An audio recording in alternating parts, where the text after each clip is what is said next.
Eres un enfermo. Un maldito enfermo. Aléjate de mi hija ahora mismo. Eres un enfermo, un maldito enfermo. Aléjate de mi hija ahora mismo. El grito de mi suegra, doña Clara, no solo rompió el silencio del restaurante, rompió mi vida entera. Sentí cómo la sangre se me helaba en las venas. Todos los invitados, mis amigos, mis compañeros de trabajo y hasta los meseros se giraron para mirarme. Cientos de ojos clavados en mí como si fuera un criminal. Un monstruo. Yo estaba allí, de pie, con la cajita de terciopelo rojo aún abierta en mi mano. El anillo de 1900 compromiso brillaba bajo la luz de la lámpara, pero ahora parecía un chiste cruel. Frente a mí, Elena, la mujer que amaba con cada fibra de mi ser, estaba pálida, con los ojos desorbitados, sosteniendo el sobre que acabábamos de abrir. Ese maldito sobre con los resultados de un simple test de ADN que hicimos por diversión. «Mamá, por favor», intentó decir Elena, con la voz quebrada, temblando como una hoja. «¡Cállate!», bramó su padre, un hombre que siempre me había tratado como a un hijo, pero que ahora me miraba con un asco profundo, visceral. «¡No vuelvas a dirigirle la palabra! ¡Me das náuseas, Lucas! ¿Cómo te atreves?». Intenté hablar, intenté explicar que yo no sabía nada, que esto debía ser un error del laboratorio, pero las palabras se atoraron en mi garganta. Mi corazón latía tan fuerte que me dolía el pecho. Miré el papel que Elena había dejado caer sobre la mesa. Las letras parecían bailar, pero el resultado era innegable, cruel y definitivo. Probabilidad de parentesco: 99.9%. Hermanos completos. Sentí ganas de vomitar. El mundo empezó a girar. La mujer a la que acababa de pedirle matrimonio, la mujer con la que había compartido mi cama, mis sueños, mi alma durante 3 años, llevaba mi misma sangre. ¿Desde qué ciudad nos ves y qué harías tú en una situación así? Cuéntamelo en los comentarios y suscríbete para más historias que desafían la realidad. En ese momento, pensé que ese era el final. Pensé que la humillación pública y el horror del incesto eran lo peor que me podía pasar. Pero qué equivocado estaba. No tenía idea de que ese papel era solo la punta del iceberg. Lo que estaba a punto de descubrir sobre mi pasado y sobre la gente que llamaba familia era mucho más oscuro, retorcido y peligroso que el simple hecho de ser hermanos. Para que entiendan cómo llegué a este infierno, tengo que llevarlos al principio, al origen de mi soledad. Yo no crecí rodeado de amor. Mi historia comienza en el sistema de acogida, en un orfanato estatal frío y sobrepoblado en las afueras de la ciudad.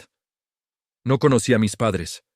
Me abandonaron en una estación de bomberos cuando tenía apenas días de nacido, envuelto en una manta barata y sin ni siquiera una nota. Crecí sintiendo que sobraba. ¿Saben lo que es sentir, desde los 5 años, que ocupas un espacio que nadie quiere que ocupes? Los otros niños iban y venían, adoptados por familias sonrientes que prometían un futuro brillante. Pero yo me quedaba. Tal vez era porque era muy callado, o porque tenía esa mirada intensa que ponía nerviosa a la gente. Lucas es un niño difícil, decían las cuidadoras, pero no era difícil. Solo estaba roto. La soledad se convirtió en mi segunda piel. Aprendí a no esperar nada de nadie para no decepcionarme. Me construí una armadura de indiferencia. Estudié como un loco, trabajé desde los 15 años cargando cajas en un mercado, y me juré a mí mismo que, algún día, tendría mi propia familia. Una familia que nadie me podría quitar. Y entonces, la conocí a ella. Fue en la universidad. Yo estaba becado, comiendo un sándwich barato en las escaleras de la biblioteca, solo, como siempre. Elena se sentó a mi lado. No dijo nada al principio, solo abrió su libro, pero noté que estaba llorando en silencio. «Si vas a llorar, al menos hazlo con estilo», le dije, ofreciéndole la mitad de mi sándwich. Ella me miró, sorprendida, y luego soltó una carcajada entre lágrimas. Esa risa fue el primer sonido que realmente escuché en mi vida. Elena era todo lo que yo no era. Luminosa, cálida, expresiva. Venía de una familia adinerada. los dueños de una cadena de farmacias importante. Tenía todo: dinero, padres presentes, futuro asegurado. Pero curiosamente, tenía la misma mirada triste que yo veía en el espejo cada mañana. Me siento sola en una casa llena de gente, me confesó esa misma tarde. Mis padres me dan todo, pero no me ven. Soy como un trofeo para ellos. Conectamos al instante. Fue como si dos piezas de un rompecabezas que habían estado perdidas en cajas diferentes, de repente, se encontraran. No fue solo atracción física, aunque Elena era la mujer más hermosa que había visto. Fue un reconocimiento de almas. Ella entendía mi dolor de abandono sin que yo tuviera que explicarlo, y yo entendía su presión por ser perfecta. Nos volvimos inseparables. Por primera vez en mi vida, sentí que pertenecía a algún lugar. Elena era mi hogar. Cuando me presentó a sus padres, Clara y Roberto, la tensión fue inmediata. No porque yo fuera huérfano o pobre, sino por algo más. Recuerdo la primera vez que entré a su mansión. Doña Clara me escaneó de arriba a abajo con una mezcla de curiosidad y... ¿Miedo? Sí, era miedo. «Se parece a alguien», murmuró ella, apretando su copa de vino hasta que los nudillos se le pusieron blancos. «Tonterías, Clara. Es un chico cualquiera», cortó Roberto, su esposo, con voz seca, sin mirarme a los ojos. A pesar de su frialdad, me esforcé. Me gradué con honores, conseguí un buen empleo en una firma de 1900 arquitectura y traté de ser el yerno perfecto. Quería demostrarles que merecía a su hija, que el chico del orfanato podía ser un hombre de valor. 3 años después, decidí que era el momento. Compré el anillo, reservé el restaurante favorito de sus padres para pedir su mano frente a ellos, como una muestra de respeto. Y como una broma estúpida, una semana antes, Elena vio un anuncio en Internet. Descubre tus orígenes ancestrales. Test de ADN rápido. «Hagámoslo, Lucas», me dijo, saltando en la cama. «Sería divertido saber de dónde vienes. Quizás tienes sangre real o vikinga, y yo... Bueno, quiero saber qué mezcla tengo. Lo hicimos por risas, por curiosidad. Enviamos las muestras de saliva y nos olvidamos del asunto. El correo con los resultados llegó justo esa noche, durante la cena de compromiso. «Llegaron los resultados», dijo Elena emocionada, sacando su teléfono mientras esperábamos el postre. «Vamos a verlos todos juntos antes del brindis. Si tan solo hubiera tirado ese teléfono al agua. Si tan solo me hubiera quedado callado. Pero no». Abrimos el correo. Y el silencio que siguió a esa lectura fue el sonido de mi alma rompiéndose en 1000 pedazos. Ahora, de vuelta en el restaurante, con la mejilla ardiendo por la bofetada de Clara y el papel del ADN en la mesa como una sentencia de muerte, sentí que el abismo que me había tragado de niño se abría de nuevo para devorarme. Roberto se levantó, rojo de ira, y me señaló la salida. «¡Lárgate!», gritó escupiendo saliva. «Y da...». «Gracias, que no te mato aquí mismo. Has deshonrado a mi hija. Has ensuciado nuestra sangre». «Pero yo no sabía», susurré, mirando a Elena. Ella estaba en shock, paralizada, con las lágrimas corriendo por su rostro sin expresión. «Elena, dile que se vaya», ordenó su madre. Elena levantó la vista. Sus ojos, esos ojos que tanto amaba, me miraron con un terror absoluto. No había amor, había repulsión. «Vete, Lucas», dijo ella con un hilo de voz. «Por favor, vete». Esas 2 palabras dolieron más que la bofetada, más que los gritos. Me di la vuelta, sintiendo las miradas de todos clavadas en mi espalda, y salí del restaurante tambaleándome, como un borracho, aunque no había bebido ni una gota. Caminé sin rumbo por las calles frías de la ciudad, bajo la lluvia que empezaba a caer, intentando limpiar la suciedad que sentía por dentro. ¿Hermanos? ¿Cómo era posible? Yo fui abandonado. Ella tenía padres. ¿Acaso mi padre biológico era Roberto? ¿O Clara tuvo un hijo secreto? La mente me daba vueltas. Me sentía sucio. Cada beso, cada caricia, cada te amo que habíamos compartido se transformaba en mi memoria en algo grotesco, prohibido, pecaminoso. Llegué a mi pequeño apartamento, mojado y temblando. Me senté en el suelo de la ducha, con el agua caliente golpeándome la espalda, y grité. Grité hasta quedarme sin voz, pero en medio de ese dolor, algo no encajaba. Recordé la mirada de doña Clara cuando me conoció. Se parece a alguien. Y recordé la reacción de Roberto en el restaurante. No fue solo sorpresa, fue pánico. Ellos sabían algo. Su reacción fue demasiado rápida, demasiado defensiva. Me levanté, cerré la ducha y me miré al espejo. Mis ojos estaban rojos, mi cara demacrada. Esto no termina aquí, dije a mi reflejo. Voy a descubrir la verdad, aunque me destruya. Pero la realidad que me esperaba al día siguiente sería aún más cruel, porque el universo no había terminado de golpearme. Apenas estaba calentando. Al día siguiente, mi vida, tal como la conocía, dejó de existir. No fue una destrucción lenta, fue una demolición controlada. El primero en caer fue mi trabajo. A las 8:00 de la mañana, mi jefe, un tipo que solía palmearme la espalda y llamarme el futuro de la firma, ni siquiera tuvo el valor de mirarme a la cara. Me llamó por teléfono. Lucas, la situación es complicada, dijo con esa voz falsa de oficina. Roberto es nuestro mayor inversor. Ha llamado esta mañana. Ha dicho que si sigues en la empresa, retira todos sus fondos. Lo siento, tienes que vaciar tu escritorio antes del mediodía. Pero, ¿por mi vida personal? Pregunté sintiendo la bilis en la boca. ¿Me despides por algo que no tiene nada que ver con mi trabajo? No es personal, es negocios. No vuelvas por aquí. Colgó. Justo así. 5 años de esfuerzo, de noches sin dormir diseñando planos, tirados a la basura en 30 segundos. Pero eso no fue lo peor. Lo peor fue el silencio de Elena.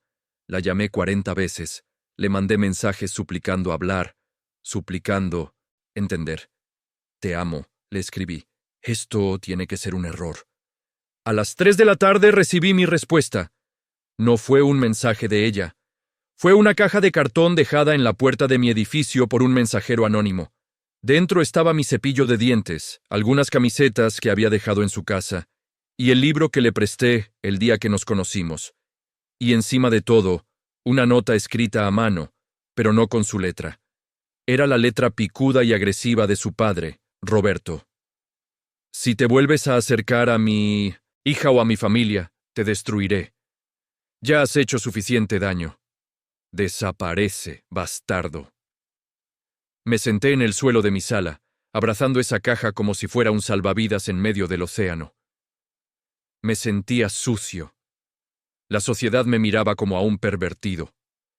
Yo me miraba al espejo y veía a un monstruo. ¿Cómo no lo sentí?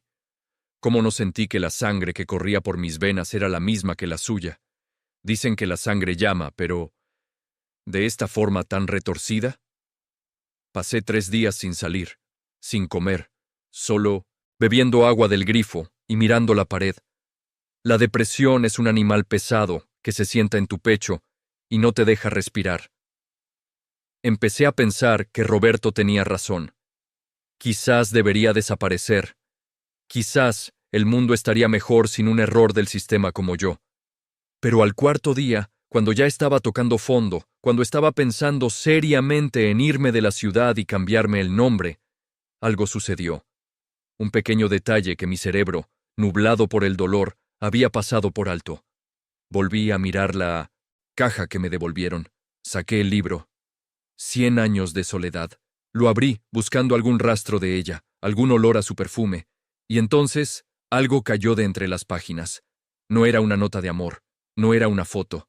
Era una tarjeta de presentación antigua, amarillenta, con los bordes doblados. Pertenecía a un laboratorio clínico, pero no al laboratorio moderno y costoso donde hicimos el test de ADN. Era de una clínica pequeña, en un barrio humilde, al otro lado de la ciudad. Al reverso de la tarjeta, había una fecha escrita con tinta azul casi borrada por el tiempo. 12 de febrero de 1998. Mi corazón dio un vuelco. Esa fecha es mi cumpleaños. El día que nací. Y el día que fui abandonado. ¿Por qué Elena tenía esto en su libro? Ella ni siquiera había nacido en esa clínica. Ella nació en el mejor hospital privado de la capital. Esa tarjeta no era de ella. Esa tarjeta estaba escondida en el forro del libro. Un escalofrío me recorrió la espalda. Recordé que ese libro lo compré en una tienda de segunda mano, años antes de conocer a Elena. Pero... espera. No, ese libro no era mío originalmente. Ese libro me lo dio la señora Marta. La imagen me golpeó como un rayo. La señora Marta, la cocinera del orfanato donde crecí. La única mujer que me trataba con cariño cuando era niño. Ella me regaló ese libro cuando cumplí 15 años, el día que me fui del sistema de acogida. Lévatelo, Lucas, me dijo ese día, con los ojos llorosos. Guárdalo bien. A veces las historias nos salvan. Nunca lo leí con atención, solo lo guardé por cariño, y luego se lo presté a Elena. ¿Y si la tarjeta siempre estuvo ahí? ¿Y si Marta sabía algo? La esperanza es peligrosa. Puede matarte si es falsa. Pero en ese momento, esa tarjeta era lo único que tenía. Me levanté, me lavé la cara, me puse la única ropa limpia que me quedaba y salí a la calle. Tenía una misión. El orfanato había cerrado hacía años, convertido ahora en un bloque de oficinas grises. Pero yo sabía dónde vivía Marta, o al menos dónde vivía hace 10 años. En los barrios bajos, donde la gente se ayuda porque no les queda otra opción. Llegué a su pequeña casa de madera con el corazón en la garganta. Toqué la puerta, 1, 2 veces. Nadie respondía. Por favor, que siga viva, rogué, por favor. La puerta se abrió lentamente, y allí estaba ella, más vieja, más encorvada, con el cabello completamente blanco, pero con los mismos ojos bondadosos. ¿Señora Marta?, pregunté. Ella entrecerró los ojos, tratando de reconocerme a través de sus cataratas. Y luego, su expresión cambió. No fue una sonrisa. Fue miedo, puro y duro miedo. Intentó cerrar la puerta, pero yo puse el pie. Marta, soy Lucas, el niño del orfanato, por favor. Vete, Lucas, susurró ella, mirando hacia los lados de la calle como si alguien nos vigilara. No debiste venir. Si se enteran de que estás aquí, nos matarán a los dos. Me quedé helado. ¿Quién es? ¿De qué habla? Marta, encontré esto en el libro. Le mostré la tarjeta. Ella miró el papelito y palideció. Me agarró del brazo con una fuerza sorprendente y me metió dentro de la casa de un tirón, cerrando la puerta con 3 cerrojos. La casa olía a hierbas y a encierro. Escúchame bien, muchacho, dijo ella, temblando. Yo te di ese libro porque no podía decirte la verdad. Me pagaron para callar. Me amenazaron con lastimar a mis propios hijos si abría la boca. ¿Quién le pagó?, pregunté, sintiendo que la realidad se desmoronaba otra vez. ¿Quién soy yo? ¿Marta? ¿Soy hermano de Elena? Dígame la verdad, por Dios. Marta se sentó en una silla vieja y se cubrió la cara con las manos. No eres su hermano, Lucas, soltó, y esas palabras fueron como oxígeno puro para mis pulmones. Pero la verdad es mucho peor. Tú no fuiste abandonado, tú fuiste robado, y la persona que te robó, la persona que te arrancó de los brazos de tu verdadera madre, está más cerca de lo que crees. En ese momento, alguien golpeó la puerta. Golpes fuertes, autoritarios. ¡Policía!, gritó una voz grave desde afuera. ¡Abran la puerta! Marta me miró con terror. ¡Corre, Lucas!, me empujó hacia la puerta trasera. ¡Sal por el patio! ¡Ve a la antigua clínica de la tarjeta! ¡Busca el archivo 304! ¡Corre! No lo pensé. El instinto de supervivencia se activó. Salí por la puerta trasera justo cuando escuchaba la madera de la entrada principal romperse. Salté la valla del vecino y corrí. Corrí como nunca había corrido en mi vida. Ya no era solo un hombre despechado, ahora era una presa. Y la cacería acababa de comenzar. Corrí hasta que el sabor a sangre llenó mi boca. No me detuve a mirar atrás. El sonido de las sirenas se desvanecía, pero el miedo se había instalado en mis huesos. No eran policías normales. Lo supe en el momento en que vi sus autos negros, sin matrículas, a través de la ventana de Marta. Eran sicarios. Gente pagada para limpiar errores. Y yo era el error que querían borrar. Me escondí en un callejón, temblando, empapado por la lluvia y el sudor frío. Mi mente era un caos. «No eres su hermano», había dicho Marta. «Fuiste robado». Esas palabras rebotaban en mi cabeza. Si no éramos hermanos, entonces el test de ADN era falso. Y si el test era falso, significaba que Roberto y Clara habían orquestado la mentira más cruel y elaborada del mundo solo para separarnos. Pero, ¿por qué? ¿Por qué odiarme tanto como para inventar un incesto? ¿Qué había en mi pasado que les daba tanto miedo? Tenía que llegar a la clínica. La tarjeta decía, Clínica San Gabriel, calle 12. Sabía dónde quedaba. Era un edificio abandonado en la zona industrial, un lugar donde los adictos iban a dormir y donde nadie hacía preguntas. Me tomó 2 horas llegar, moviéndome por las sombras como un fantasma. El edificio era un cadáver de concreto, con las ventanas rotas como ojos vacíos, mirando la ciudad. Forcé una puerta trasera oxidada y entré. El olor a moho y medicinas viejas me golpeó el rostro. Encendí la linterna de mi celular con la mano temblorosa. Archivo 304, me repetí. Archivo 304. El lugar era un laberinto. Pasé por salas de parto llenas de polvo, con camillas oxidadas que parecían instrumentos de tortura. Finalmente, encontré la sala de registros. Estaba en el sótano. Miles de carpetas tiradas por el suelo, comidas por las ratas y la humedad. Busqué desesperadamente. 300, 301, 303. Mi corazón se detuvo. Allí estaba. Una caja de metal gris, menos dañada que las demás, marcada con el número 304. La abrí con las manos sudorosas. Dentro no. Había un historial médico común. Había un cuaderno de contabilidad negro y una carpeta amarilla. Abrí la carpeta primero.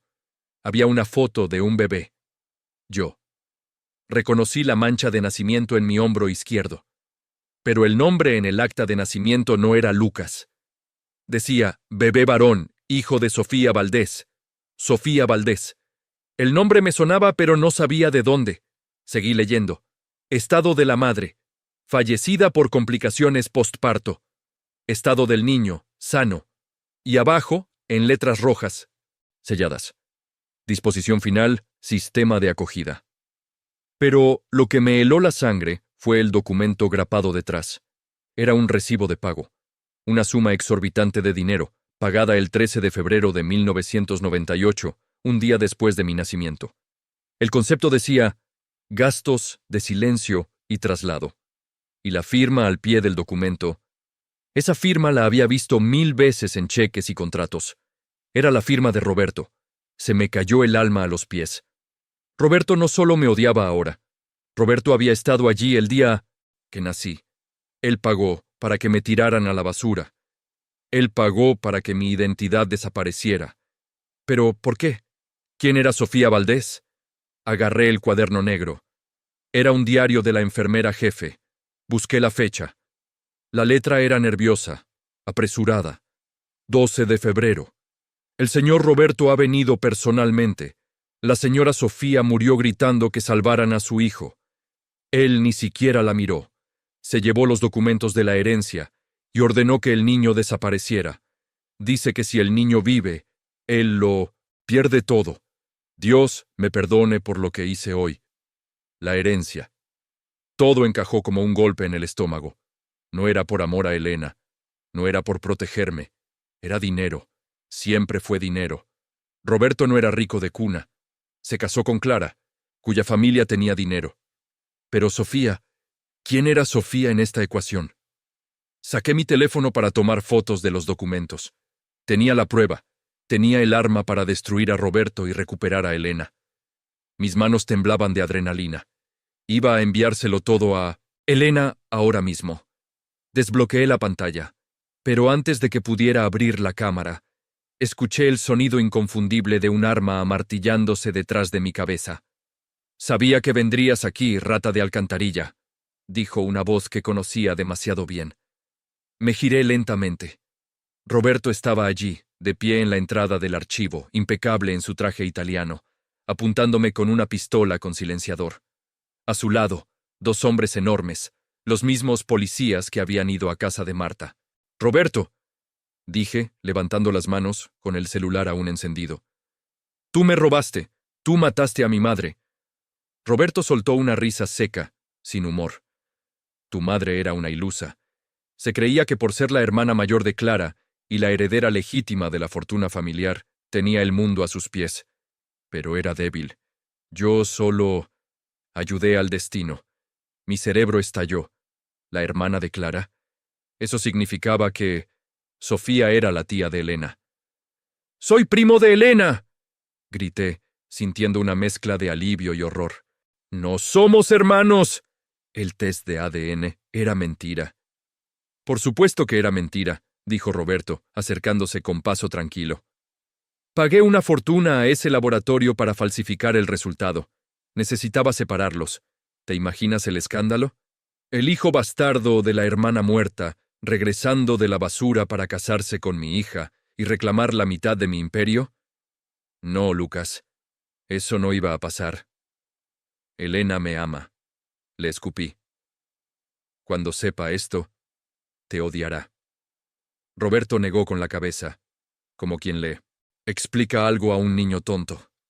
«Elena nunca lo sabrá, porque tú vas a desaparecer, esta vez, para siempre. Y ella seguirá creyendo que eres su hermano enfermo que huyó de la vergüenza y se suicidó. Es una historia trágica, ¿verdad? A la gente le encantan las tragedias». Hizo una señal a sus hombres.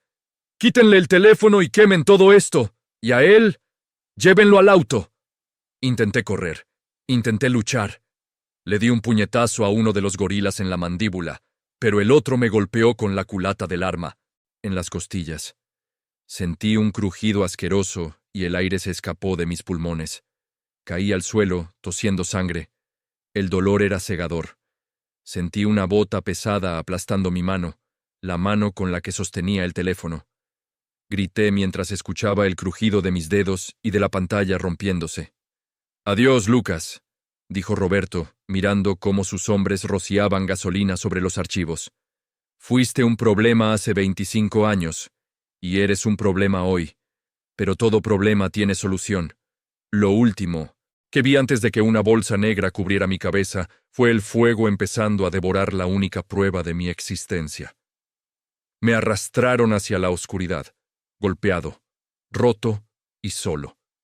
Había perdido. Había perdido a Elena. Había perdido mi identidad. Y estaba a punto de perder la vida. No sabía cuánto tiempo había pasado. El tiempo deja de existir cuando estás atrapado en la oscuridad de un maletero, oliendo a gasolina y a tu propia sangre. Solo sentía los baches del camino, cada uno clavándose en mis costillas rotas como cuchillos calientes. El coche se detuvo. Escuché puertas abrirse y voces ahogadas por la lluvia torrencial. Luego, la luz. El maletero se abrió y me cegó. Dos pares de manos me agarraron y me arrastraron hacia afuera como si fuera un saco de basura. Mis piernas no respondían. El dolor era tan intenso que mi cuerpo había decidido apagarse. Estábamos en medio de la nada. Un acantilado rocoso, azotado por el viento, con el sonido furioso del mar rompiendo contra las rocas 100 metros más abajo. El frío me calaba hasta los huesos, mezclándose con el ardor de mis heridas. Roberto se acercó, sosteniendo un paraguas negro, impecable como siempre. Me miró con una lástima fingida que me dio más asco que su odio. «Es un lugar bonito para terminar, ¿no crees?», dijo, gritando para hacerse oír sobre el viento. Muy poético. El amante despechado y avergonzado que no pudo soportar la verdad y se lanzó al vacío. «Mañana todos llorarán tu muerte. Elena estará destrozada, claro, pero se le pasará. Con el tiempo se casará con el hijo del socio que ya tengo elegido para ella. Y tú serás solo un mal recuerdo». Quise gritar. Quise saltar a su cuello y arrancarle la nuez con mis dientes, pero no podía moverme. Estaba atado de manos y pies con precintos plásticos que me cortaban la circulación. ¿Por qué? Susurré con la boca llena de sangre. Ya tienes el dinero. Ya tienes el poder. ¿Por qué tanta maldad? Roberto se agachó para quedar a la altura de mis ojos. Su rostro se contorsionó en una mueca de desprecio puro. Porque tú eres la prueba viviente de que soy un fraude, Lucas. Mientras tú respires, mi fortuna corre peligro. Sofía siempre fue la favorita, la inteligente, la buena. Yo solo era el marido de la hermana tonta. Cuando Sofía murió, vi mi oportunidad. No iba a dejar que un bebé llorón me quitara lo que me correspondía por derecho. Se levantó y miró a sus hombres. Háganlo, y asegúrense de que parezca un salto limpio. Uno de los sicarios me levantó. Sentí el abismo a mis espaldas. El rugido del mar era ensordecedor. En ese momento, el miedo desapareció. Lo que sentí fue una tristeza infinita. Una desolación que pesaba más que el océano. Lloré. No por mi vida, que ya daba por perdida. Lloré porque iba a morir siendo el villano de la historia de Elena. Ella nunca sabría cuánto la amé. Nunca sabría que no éramos hermanos. Nunca sabría que su padre era un monstruo. Viviría toda su vida engañada, manipulada, triste, y yo no podía hacer nada para evitarlo. Miré al cielo negro, buscando una estrella, un dios, algo. Lo siento, mamá. Susurré al viento, pidiendo perdón a esa mujer, Sofía, que murió gritando mi nombre. Lo siento, Elena. Fallé. Sentí el empujón. El mundo giró. La gravedad me reclamó. La caída duró una eternidad. El viento silbaba en mis oídos, y vi la cara de Elena pasar ante mis ojos como una película rápida. Su sonrisa, sus ojos, el día que nos conocimos en la biblioteca. El impacto contra el agua fue brutal. Fue como chocar contra una pared de hormigón. El frío me paralizó instantáneamente. El agua salada entró por mi nariz y mi boca, quemándome los pulmones. Me hundí en la oscuridad, arrastrado por la corriente, golpeándome contra las rocas submarinas. Mi cuerpo quería luchar, pero mi mente dijo, «Basta». Todo se volvió silencioso. El dolor empezó a desvanecerse. Una paz extraña, narcótica, me envolvió. Era fácil dejarse ir. Era dulce dejar de sufrir. Cerré los ojos, sintiendo cómo la vida se me escapaba, burbuja a burbuja, hacia la superficie. Ya está, pensé. Descansa, Lucas, nadie te extrañará. Pero entonces, en medio de esa negrura, vi algo. No fue una luz blanca al final del túnel. Fue un recuerdo que no sabía que tenía, desbloqueado por la cercanía de la muerte o tal vez por la adrenalina final. Vi una mano suave acariciando mi cabeza cuando tenía quizás 3 o 4 años. No era en el orfanato, era antes. Era un recuerdo imposible. Y una voz de mujer, cantando una canción de cuna. «Duerme, mi guerrero, que el mundo es tuyo». Mis ojos se abrieron de golpe bajo el agua. La sal me quemó, pero la furia ardió más fuerte. «Guerrero», Roberto me había quitado a mi madre. Me había quitado mi identidad. Me había quitado a mi mujer. Y ahora quería quitarme mi muerte. Quería decidir cómo y cuándo terminaba mi historia. «¡No!». Un grito mudo estalló en mi pecho. No le daría ese gusto. No iba a morir así. No iba a dejar a Elena en manos de ese psicópata. Si iba a morir, moriría llevándome a Roberto conmigo al infierno. La ira es un combustible poderoso, más fuerte que el dolor, más fuerte que el frío. Moví las manos, ignorando el dolor agónico de los precintos cortándome la piel. Froté las ataduras contra una roca afilada en el fondo, una y otra vez, desesperado, mientras mis pulmones gritaban por aire. El plástico cedió. Mis manos quedaron libres. Di una patada al fondo arenoso con la fuerza de 1000 demonios y me impulsé hacia arriba, hacia la superficie, hacia la vida, hacia la venganza. Rompí la superficie del agua boqueando, tosiendo, tragando aire como un animal hambriento. Estaba vivo, arrastrado por la corriente, lejos del acantilado donde me tiraron, pero vivo. Me dejé llevar por el mar hasta una orilla rocosa, 1 kilómetro más abajo. Me arrastré por la arena mojada, vomitando agua y sangre, temblando incontrolablemente. Cada centímetro de mi cuerpo gritaba de dolor, pero mi mente estaba clara como el cristal. Me quedé allí, tumbado bajo la lluvia, mirando la luna que asomaba entre las nubes de tormenta. El Lucas huérfano, el Lucas víctima, el Lucas que pedía permiso para existir, había muerto en esa caída. El hombre que se levantaba de la arena esa noche era otra cosa. Me miré las manos, llenas de cortes y barro, cerré el puño. Roberto pensaba que había escrito el final de mi historia. Pobre imbécil. Solo acababa de escribir el prólogo de su propia destrucción. Me levanté, tambaleándome, pero de pie.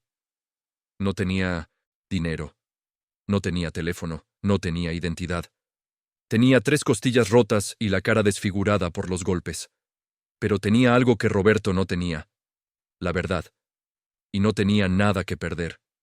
Empecé a caminar hacia las luces de la ciudad, cojeando, sangrando, pero avanzando. Iba a volver. Y cuando volviera, el cielo se iba a caer sobre sus cabezas. Sobrevivir fue la parte fácil. Lo difícil fue esperar. Pasé 3 semanas escondido en el sótano de la señora Marta. Ella me curó las heridas con trapos viejos y alcohol, llorando cada vez que veía mi espalda amoratada. Durante esas noches de fiebre y dolor, tracé mi plan. No podía ir a la policía. Roberto los tenía comprados. No podía ir a Elena. Ella no me creería sin pruebas. Necesitaba un escenario. Necesitaba público. Necesitaba destruir a Roberto en el mismo lugar donde él reinaba, frente a la alta sociedad. Sabía que hoy era el día. Lo vi en el periódico que Marta me trajo junto con la sopa. Gran fiesta de compromiso. La heredera Elena se une en matrimonio con el hijo del senador. Qué rápido se mueven las ratas. Apenas un mes después de mi muerte, Roberto ya estaba vendiendo a su hija para asegurar más poder. Me puse el único traje que pude conseguir, uno viejo y negro que perteneció al difunto esposo de Marta. Me quedaba un poco grande, pero no importaba. Me miré al espejo.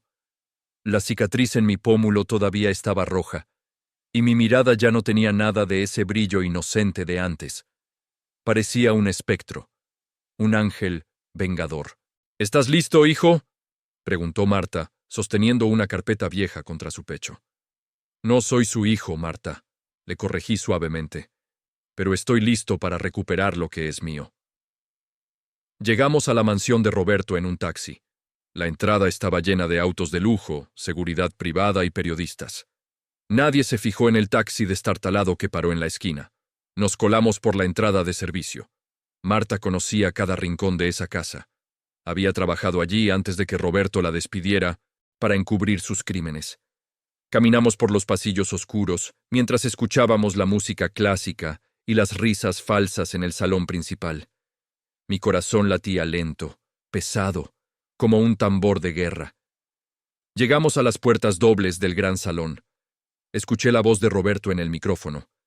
Y ahora quiero proponer un brindis, decía, con esa voz de serpiente encantadora. Por mi hija Elena, que ha sabido superar la tragedia y encontrar la luz. Y por nuestra familia, que siempre se mantiene, unida y fuerte. Era el momento. Abrí las puertas de par en par. El golpe de la madera contra la pared resonó como un disparo, silenciando a la orquesta y a los 200 invitados. Todas las cabezas se giraron. El silencio fue absoluto. Roberto soltó la copa, que se hizo añicos en el suelo. Elena, que estaba en el escenario con la mirada vacía, se llevó las manos a la boca y soltó un grito ahogado. Caminé lentamente hacia el centro del salón. Mis pasos resonaban en el mármol. No cojeaba. Dolor existía, pero la rabia lo anestesiaba. ¿Creen en fantasmas?, pregunté, mi voz tranquila pero proyectada para que todos escucharan. ¡Seguridad!, gritó Roberto, recuperando el color en la cara, aunque sus manos temblaban. ¡Saquen a este loco de aquí! 2 guardias corrieron hacia mí, pero me detuve y levanté una mano, señalando hacia la entrada de servicio. Si me tocan, la transmisión en vivo que mi socio está enviando a las redes sociales desde afuera se corta, y el archivo con todas las pruebas se envía automáticamente a la prensa internacional. Los guardias se detuvieron, mirando a Roberto. Él estaba pálido como un cadáver. «Lucas», susurró Elena desde el escenario, bajando las escaleras corriendo, con el vestido de novia arrastrando. «Estás vivo. Me dijeron que te habías suicidado». La miré. Quería abrazarla, quería besarla y decirle que todo estaba bien. Pero primero tenía que matar al dragón. «No me suicidé, Elena. Tu padre intentó asesinarme». Roberto bajó del escenario, rojo de ira, intentando controlar la narrativa. «¡Miente!», bramó, dirigiéndose a los invitados. «Está loco. Es mi hijo bastardo, está enfermo, quiere dinero». Me reí, una risa fría que heló la sala. «No quiero tu dinero, Roberto, porque ese dinero nunca fue tuyo». Me giré hacia él y mirándolo a los ojos, solté los 3 golpes. 3 frases para desarmarlo frente a todos. 1. No soy tu hijo. Soy el hijo de Sofía Valdés, la legítima heredera a la que dejaste morir. Un murmullo de shock recorrió la sala. Roberto dio un paso atrás. 2. Elena no es mi hermana, es mi prima, y falsificaste ese ADN para ocultar que robaste mi herencia. Elena se detuvo en seco, mirando a su padre con horror. Y 3. Tú no eres un empresario respetable, eres un asesino, y hoy se acaba tu reinado. ¡Pruébalo!, chilló Roberto desesperado, mirando a sus socios que empezaban a alejarse de él. «Son palabras de un vagabundo. Nadie te creerá». En ese momento, Marta entró en el salón. Caminaba despacio, apoyada en 1900 en un bastón, pero con la dignidad de una reina. Llevaba la carpeta en la mano. «Yo le creo», dijo Marta con voz firme. «Y Dios también». Roberto parecía que iba a desmayarse. «Marta», balbuceó. Marta levantó la carpeta. «Aquí está el diario original de la enfermera que atendió a Sofía. El que pensaste que quemaste. Pero te olvidaste de que las enfermeras hacen copias. Y aquí está la confesión firmada por el director del laboratorio al que sobornaste hace un mes. Lo visitamos esta mañana. Es increíble lo rápido que canta la gente cuando sabe que el barco se hunde». Marta le entregó la carpeta a Elena. Ella la abrió con manos temblorosas. Leyó la primera página. Luego la segunda. Alzó la vista, y sus ojos estaban llenos de lágrimas. Pero ya no eran lágrimas de tristeza. Eran lágrimas de furia. Se acercó a su padre. Roberto intentó tocarla. «Hija, escucha. Todo fue por nosotros». ¡Plaf! La bofetada de Elena resonó más fuerte que la de su madre aquel día en el restaurante. Fue el sonido de la justicia. «No me toques», dijo ella con voz de hielo. «Me das asco». En ese instante las sirenas que se escuchaban a lo lejos llegaron a la puerta. Pero esta vez no eran los sicarios de Roberto. Eran federales. Entraron en el salón, armados y serios. «Roberto Méndez», dijo el oficial al mando. «Queda detenido por fraude, secuestro, intento de homicidio y falsificación de documentos. Ver a Roberto siendo esposado, arrastrado frente a todos sus amigos poderosos, frente a la prensa que disparaba flashes como ametralladoras, fue la sensación más dulce de mi vida». No gritó, no luchó, simplemente se derrumbó, convertido en un anciano patético y derrotado. Doña Clara, su esposa, estaba en una esquina, llorando, no por él, sino por la vergüenza. Sabía que ella también pagaría por su silencio cómplice. La sala se fue vaciando. Los invitados huían del escándalo como ratas. Finalmente, quedamos solo 3 personas en medio de ese salón enorme y decorado con flores caras: Marta, Elena y yo. Elena se giró hacia mí. Tenía el maquillaje corrido y el vestido arruinado, pero nunca la había visto tan hermosa. Se veía libre. Me acerqué a ella, con miedo. ¿Me odiaría por haber causado todo esto? ¿Por haber destruido a su familia? Ella me miró.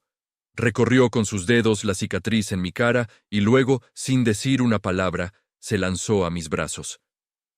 Me abrazó con una fuerza desesperada, hundiendo su cara en mi pecho, llorando todo lo que no había podido llorar en este mes de infierno. Perdóname, sollozó.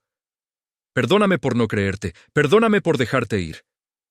Le acaricié el pelo, sintiendo que por fin, después de tanto dolor, podía respirar. Ya pasó, le susurré. Ya pasó. No somos hermanos, Elena. Somos libres. Pero la historia no termina con un beso. La vida real no es así. Había ganado la guerra, sí, pero las cicatrices de la batalla estaban ahí, palpitando. Había recuperado mi nombre, mi herencia y a mi mujer, pero había perdido la inocencia para siempre.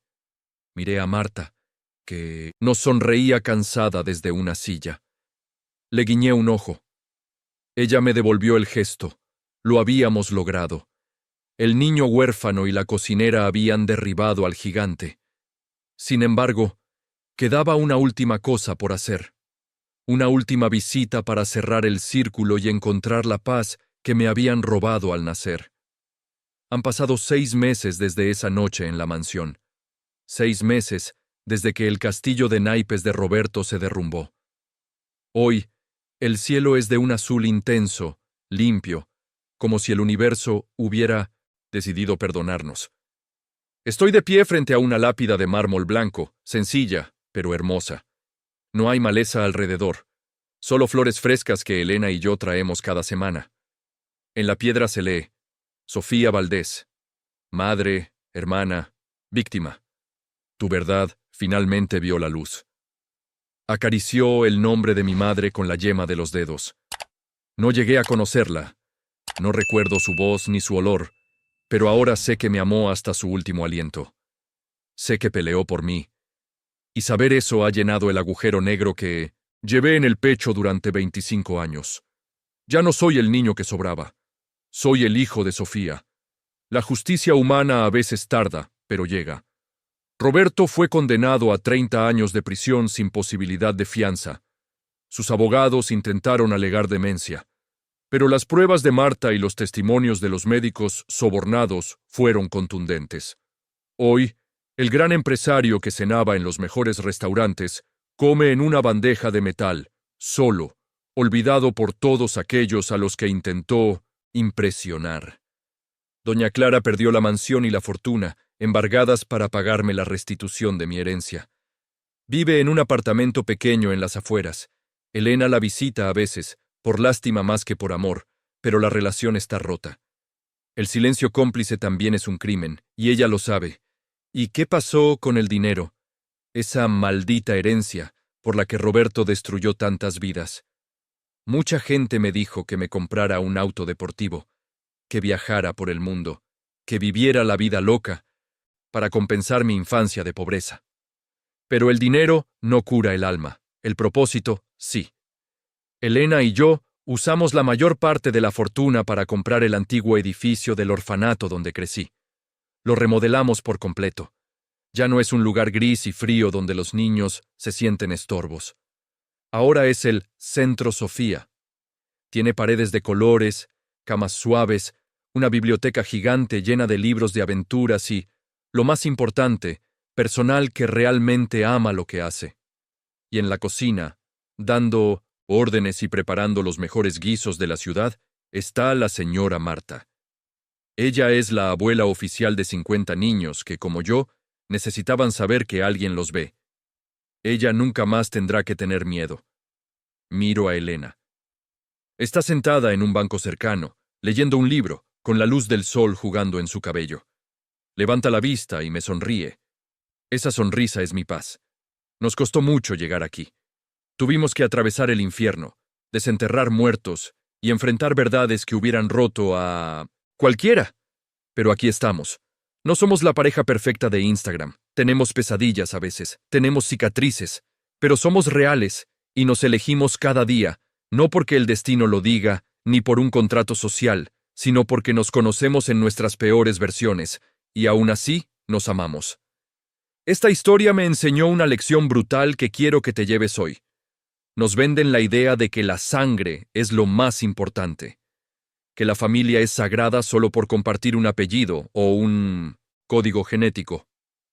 Pero eso es mentira. Roberto compartía mi sangre, era mi tío y fue mi verdugo. Elena compartía sangre con él y fue su víctima.